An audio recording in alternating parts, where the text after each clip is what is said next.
Here's part 2 on how I got catfished by my best friend's dad. Continuing on with the story, my dumb self didn't really think anything of it, so I followed him to his room. He closed the door behind me and he told me to be quiet. I was like, okay, what is this surprise that you have for me?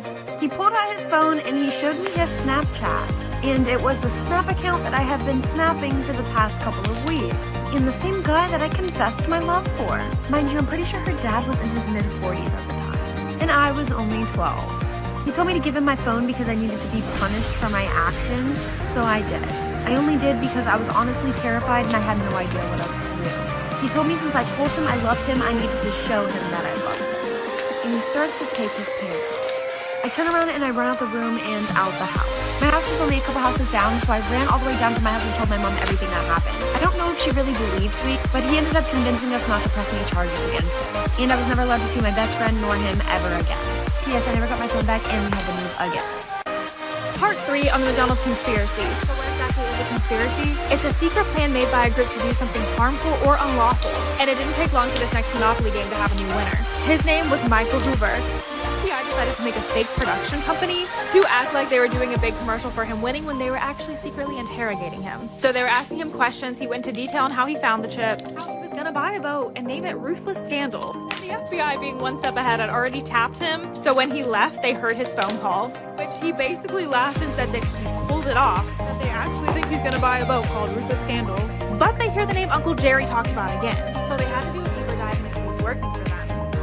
The company they partnered with, Simon Marketing, there was a guy who was head of security named Jerome Jacobson. He oversaw the whole process. Not only did he head all of security, but he also designed it as well. On top of this, he was responsible for taking the chip to the McDonald's location. The process was so thorough, how was he pulling it off? Reading your guys' juicy confessions and secrets. When I was 6, me and my brother wanted to play a really good prank on my mom. So we went into the playroom and started discussing ideas. So we came up with the idea that I would take a picture of my brother's PB and we'd post it on Facebook and we'd do that on her lock screen and home screen. So we did that and we didn't know better. We kind of thought it was really funny, but my mom didn't think so. Here's our next story. Basically what happened, I was in kindergarten and I peed my pants in the bathroom and my friends were outside the bathroom stalls. I asked if they could leave because I wanted to be alone in the bathroom stalls and they left. I pretended I was washing my hands and I was actually drying the skirt with the hand dryer. The skirt was slightly dry. It smelled like pee. Here's our next confession. I ate my poop and I had no regrets. So I have several questions, but I don't know if I want them to be answered. Copy and paste the link in the comments to share your juicy confessions and secrets. This is why I always lock my doors at night. There was once a boy who got up in the middle of the night to go to the bathroom. While in the bathroom, he hears loud noise and wanted to go investigate. But then he started hearing what sounded like large objects being dragged across the hallway. Now feeling scared, he runs into the bedroom and hides under his sheets, hoping whoever it was would just ignore a sleeping child. The door creaks open, and a man with no eyes and no clothing is dragging his parents' bloodied bodies into the room. This man props up the boy's father against the edge of the bed so he would be facing the boy, and puts the mother in a chair also turned towards the boy. It was as if the intruder wanted the boy to see the parents' bodies, but the boy just pretended he was asleep, trying as hardest as possible not to make a noise. Then this man started writing something on the walls, and when he was done, he went under the boy's bed and stayed there for hours, until the boy found the courage to turn his head and read the message on the wall. It said, "I know you're awake." Wow, this is easy. I got you. So I had a customer. Notice I said customer, not client, because she can never come to me again after this. But anyways, I had a customer that came to her appointment with her 4-year-old son. My policies, no kids, but he was pretty calm, so I was like, whatever, I'll still do your nails. So while I'm prepping her nails, she's basically being very fidgety. She's looking at her phone like every 2 seconds. And then once I'm done prepping her nails, she stops me and she's like, "Can I go downstairs and get my wallet? I left it in my car and I'd rather get it now than wait till you're done with my nails." I was like, okay, that's fine. So when she goes to her car, she leaves her son with me. So I would say about literally 20-25 minutes past, I'm up there with her son and she's still not back. So I go outside, she's gone. I try to call her. This is why you should never go to a stranger's house alone. There was once a boy named Bryce who loved raisins. He loved them so much that he wanted to impress his high school crush, Jenny, with his homemade raisins. He thought it was more satisfying to make his own. His raisins didn't have any preservatives. He just left them outside and let the sun do its work. The smell was his favorite part. He invited Jenny to his house and was so excited when she accepted. At first, Jenny thought it was strange that Bryce was so into raisins, but she brushed it off as a unique hobby. Jenny arrived at Bryce's home. After a while, she then turned to Bryce and said, "Where are the raisins? Show me where you make them." Bryce motioned for her to follow him into the backyard. As soon as she entered, she let out a horrified scream. Bryce regretted what he did next. He just wanted her to stop screaming, so he took the nearby rock and hit her on the head until it stopped. He didn't realize that when he told Jenny he loved to make raisins, she thought that he meant those dried up grapes. But why waste the body now? Bryce decided he would turn Jenny into a raisin. So he carried her body and laid her down in the yard next to all the others. If someone asked to put makeup on you, don't do what she did. One night, a girl in Japan was walking home at night when she came across an elderly woman. It seemed like the woman was walking around aimlessly. She was wearing an oversized hat and had a cane.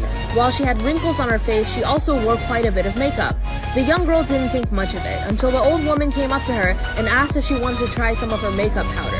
She said that she loved using it and it would make the young girl so much more beautiful. She didn't want to be rude, so she agreed. What could be the harm? But she could have never imagined the horrifying consequences this could possibly lead to. The moment the white powder was applied to her face, she felt a deep burning sensation.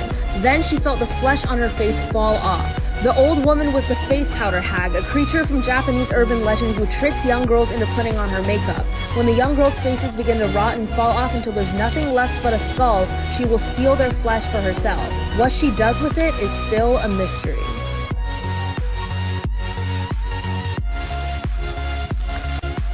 My mother-in-law tampered with my birth control, resulting in me getting pregnant 3 months postpartum. My husband, 22 male, and I, 20 female, welcomed our daughter into the world 18 weeks ago. She's a darling baby and really pretty easy as far as newborns go, except for one, she wasn't a son. My in-laws were obsessed with the idea of us having a son, to the point that they denied she was a girl up until the moment she was born. Why? Because the bloodline follows the father. If you don't have a son, our family name will die out.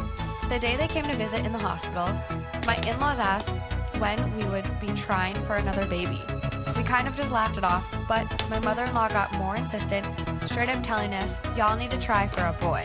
Over the next month or two, the conversation about us having another baby sort of tapers off into little comments every now and again. Around this time, mother-in-law started coming.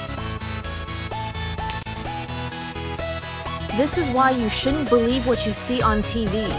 A photographer was trying to think of new places to take photos of when he remembered something from his childhood. He used to watch a TV show that taught kids morals with every episode, but the way they taught them were often through scary images, cautionary tales, and warnings. The closing scene every time, though, was of an old rusted closed door. As the camera panned closer to the door, you could hear screams coming from inside. Then text would pop up saying that's where bad kids go. Of course, no one thought much of it, as fake sounds for TV shows were often used back then. The photographer decided to search up that place to see if he could find it. After a while, he finally found out where the TV show was filmed at, went there, and found it abandoned after being burned from the inside out. The photographer entered with his camera, as he found that same door, but after he went inside, he was shocked. He found traces of bone fragments, blood, and other human remains across the floor. But the most terrifying part was the bolted, caged microphone hanging from the roof in the middle of the room. Okay, part 2 about the guy who pretended to be gay in high school to get closer to all the girls. So like I said, we all lift up our shirts, and because we were on FaceTime, we couldn't see if he screenshotted anything. And then the one night we were having a sleepover, and he was really upset that night because apparently the popular boys were making fun of him. Because the only reason why he was gay is because he couldn't get with any girls. So me and my friends thought of a solution, but like we were just trying to be nice.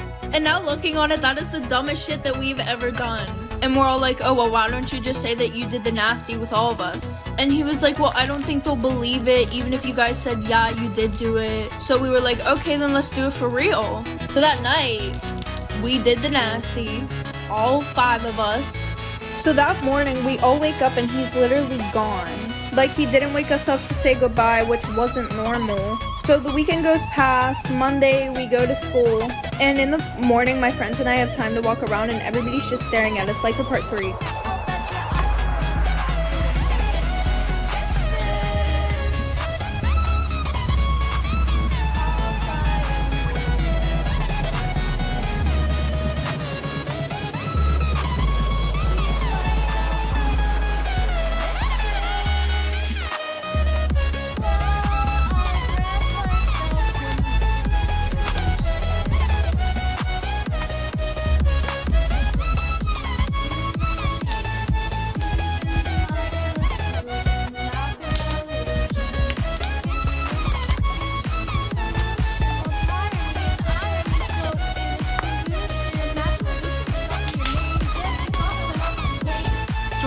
how I found out that my boyfriend was sleeping with his stepsister. As crazy as it sounds, I literally just found the whole situation funny. So I was dating this kid, let's just name him Mark, for about a year and a half. He had a bunch of step-siblings and they were all younger except one girl that was 16. She was very protective over my boyfriend, but I honestly kind of thought that was just normal, you know?